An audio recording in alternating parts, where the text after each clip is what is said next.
Greg Davis, l'un des dirigeants de Vanguard, ne mâche pas ses mots. Selon lui, les actions américaines sont dangereusement surévaluées et s'apprêtent à décevoir des millions d'investisseurs. Au cours de la dernière décennie, le S&P 500, qui regroupe les plus grandes entreprises américaines, a généré un rendement annuel moyen impressionnant de 12,4%. Mais pour Davis et son équipe, cette époque des gains faciles est bel et bien terminée. Leurs prévisions pour les 10 prochaines années ? Un rendement compris entre 3,8% et 5,8%, avec une moyenne probable autour de 5%, un plongeon brutal par rapport aux attentes des investisseurs. Le ratio cours-bénéfice, un indicateur clé pour savoir combien les investisseurs paient pour chaque dollar de bénéfice, est aujourd'hui gonflé à 30. Autrement dit, vous payez presque 30 $ pour un seul dollar de profit. Août 2025, les revenus des personnes physiques ont augmenté de 95,7 milliards de dollars, soit 0,4% en taux mensuel en août, selon les estimations publiées aux États-Unis par le Bureau d'analyse économique. Le revenu disponible, donc le DPI que vous voyez ici en bas, ici le revenu personnel du coup a augmenté de 86 milliards, soit plus 0,4%, et des dépenses de consommation PCE, donc c'est ce qu'on attendait ce vendredi, ça a augmenté de 0,6%, donc ça c'est positif, et donc ça n'implique pas nécessairement un besoin de baisser les taux.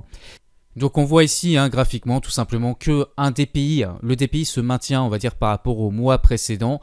Par contre, les dépenses ont fortement augmenté ici sur le mois d'août.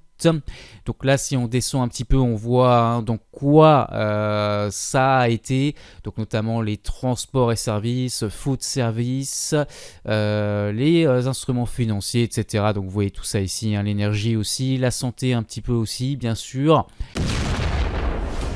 Les indices boursiers sont sur des all-time highs, on va voir ça tout à l'heure dans l'analyse graphique. L'indice PCE vient de tomber, donc on a une inflation US à 2,9%.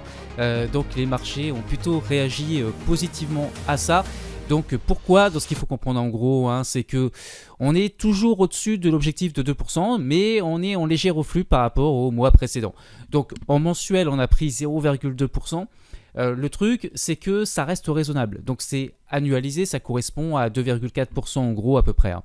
Donc l'inflation, du coup, comme elle reste modérée, tu l'as compris, eh bien, on n'a pas malgré tout un contrôle parfait. Mais ça ne nous dit pas que la Fed va encore baisser ses taux forcément derrière. Et d'ailleurs, ce n'est pas forcément souhaitable, même si Trump, c'est ce qu'il souhaite.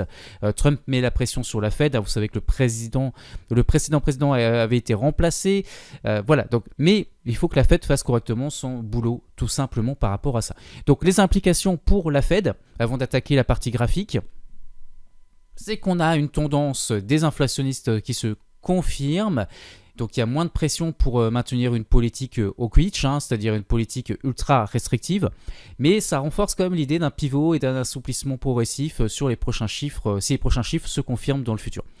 Donc comme le corps est proche des 3%, eh bien la Fed ne peut pas annoncer victoire trop vite, et donc elle va garder son ton hawkish, donc un ton vigilant, tout en préparant le terrain pour d'éventuelles futures baisses des taux. Donc tout ça, ça reste quand même propice pour l'immobilier, pour une reprise du secteur immobilier. Tu sais que moi, pour les dividendes, j'ai beaucoup de Realty Income, par exemple, j'ai un petit peu de Prologis. Donc tout ça, c'est favorable pour moi. La semaine prochaine, sur la chaîne, je te ferai une petite vidéo pour te montrer les performances du portefeuille du Druide. Donc tu vas voir, cette stratégie est incroyable. Tout le monde peut la mettre en place et tu vas voir que les performances sont là. Donc on verra ça la semaine prochaine. Mais là, pour l'instant, on attaque l'analyse graphique du sentiment de marché. C'est parti pour la suite de la vidéo. Alors, d'ailleurs, tu vois ma position là sur CLT, ça fait partie des trades qu'on a dans l'école avec les élèves qu'on encadre de Cédric Froment en swing trading. Donc j'ai plein de méthodes différentes, vous avez compris. Et ici, voilà, pour l'instant, on est toujours à plus 10% de plus-value, relativement rapidement, puisqu'on est rentré, c'était début septembre.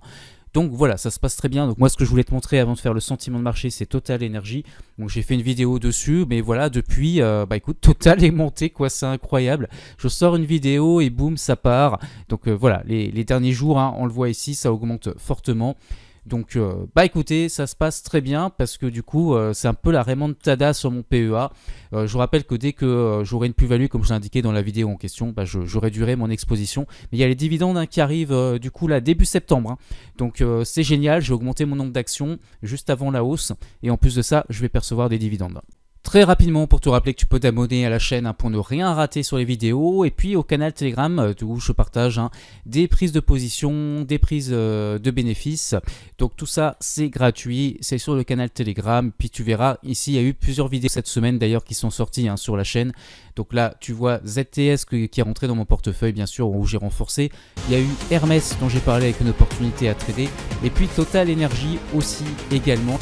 Donc l'or, la ruée vers l'or, vous le savez, dans notre école Cédric Froment, on a 2 positions même sur l'or. Eh bien c'est en train d'exploser littéralement, c'est la ruée vers l'or, c'est une bulle littérale. Donc là on arrive sur une résistance, j'ai tracé un espèce de canal, voilà, on va voir si ça bute un petit peu dessus à court terme. En tout cas c'est en train d'accélérer fortement depuis 1, 2, 3, 4 semaines, même 5 semaines. Là c'est en train vraiment de bien monter.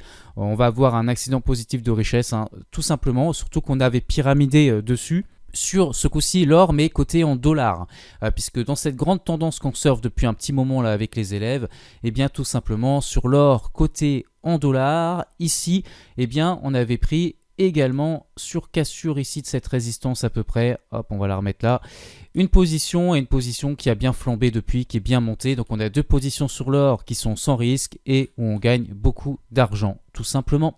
Voilà, donc ça se passe très bien. Alors on va attaquer, maintenant qu'on a vu l'or, on va attaquer tout simplement l'euro-dollar. Et vous allez voir que ça, je vous en parle aussi depuis longtemps. Sur l'euro-dollar, on est sur une résistance. Ici, voilà, cette grosse résistance à long terme que vous voyez là. Je vous avais dit que tant qu'on ne la casse pas par le haut, on est baissier sur l'euro-dollar. Et bien pour l'instant, c'est en train de refluer pile poil sur le niveau. Vous voyez, regardez cette mèche. Voilà, c'est en train de baisser. Donc les grands youtubeurs qui ont plus de 100 000 abonnés, etc., qui vous disent que l'analyse graphique c'est bidon, c'est tellement bidon que là, on a une mèche, on a des vendeurs qui se font pile poil sur le niveau que j'ai tracé il y a plusieurs semaines. C'est incroyable cette coïncidence, malgré que des traders de salles de marché à plus de 150 000 abonnés vous disent que l'analyse graphique c'est bidon. Oh là là là là, incroyable. Bon, je vais me calmer, mais ça me fout un petit peu la rage d'entendre des bêtises pareilles de professionnels. Enfin bref.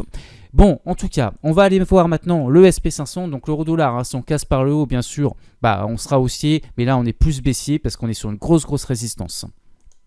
Le SP500, même chose, ça fait un petit moment que je vous trace cette résistance. Alors cette résistance, ça peut casser par le haut, et c'est pour ça que je vous ai tracé un autre canal ici entre guillemets où on aurait un potentiel de hausse bien plus important.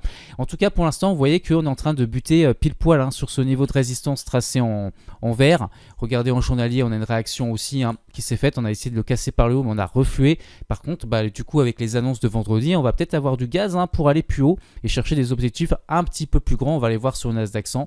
Donc en mensuel en tout cas on est toujours dans cette grande tendance haussière. On est dans un bull market, les marges sont très hauts, très valorisé, voilà, donc on pourra aller voir l'indice de Warren Buffett ensuite et vous allez voir que même à ce regard les marchés sont chers, mais en tout cas tant qu'on n'a pas de retournement de tendance, eh bien on reste dans des bonnes conditions de marché. C'est simplement que forcément il y a un petit peu moins d'opportunités en value investing, voilà, parce qu'on est sur des all-time high.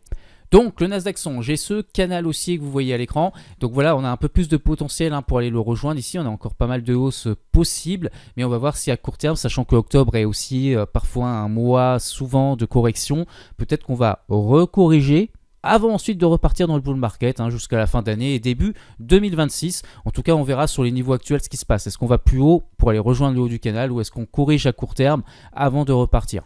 En tout cas, on reste bullish.